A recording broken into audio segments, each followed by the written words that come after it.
I wasn't for staying in Afghanistan. I wasn't against it either. I wasn't for pulling out the troops. I wasn't against it either. What I'm for is doing things intelligently, acting with wisdom. What I'm against is doing things as stupidly as possible. See, you could stay in Afghanistan and be smart about it or be stupid about it. You could leave Afghanistan and be smart about it or be stupid about it. There were pros and cons to staying and to leaving. My preference wasn't for staying or for leaving, but for making intelligent decisions and, at the very least, not doing things as stupidly as possible.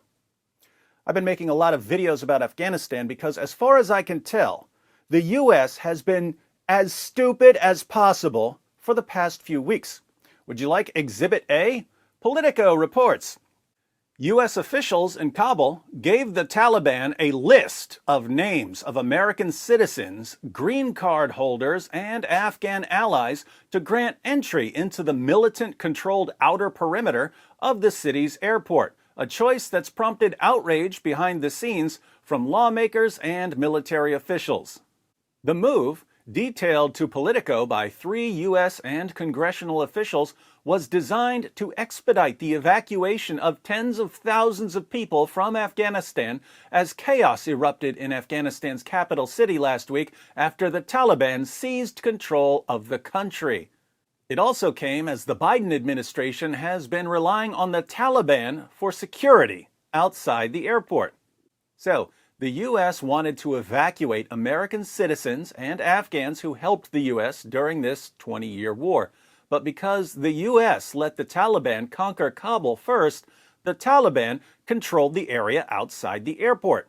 How are all the American citizens and Afghan allies going to get to the airport safely? Easy. Just give the Taliban a list of names of U.S. citizens and of Afghans who helped the U.S. fight the Taliban for the past 20 years. What could be more obvious?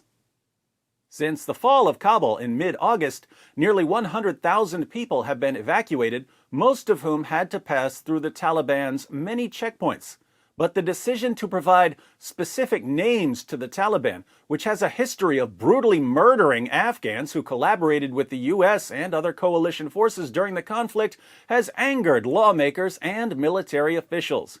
Basically, they just put all those Afghans on a kill list, said one defense official who, like others, spoke on condition of anonymity to discuss a sensitive topic. It's just appalling and shocking and makes you feel unclean. It shouldn't make you feel unclean. It should make you feel stupid. I'm willing to lay this down as a rule.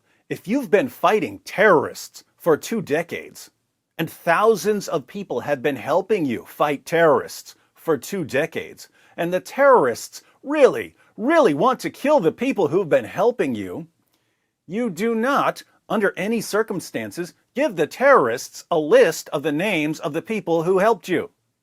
That's the rule. I would regard anyone who violates this rule as a complete, utter, total moron.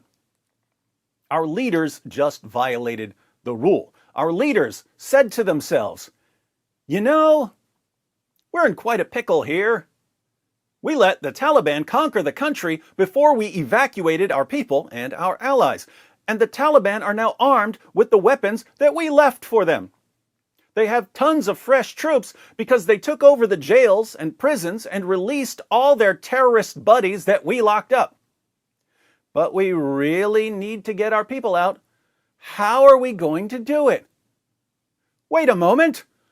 Taliban leaders are saying that we should give them a list of U.S. citizens trapped in Afghanistan and of the Afghan men and women who helped us fight against the Taliban. They promise, I say, that they just want to help our people get to the airport safely. That's generous of them. I wonder if we should.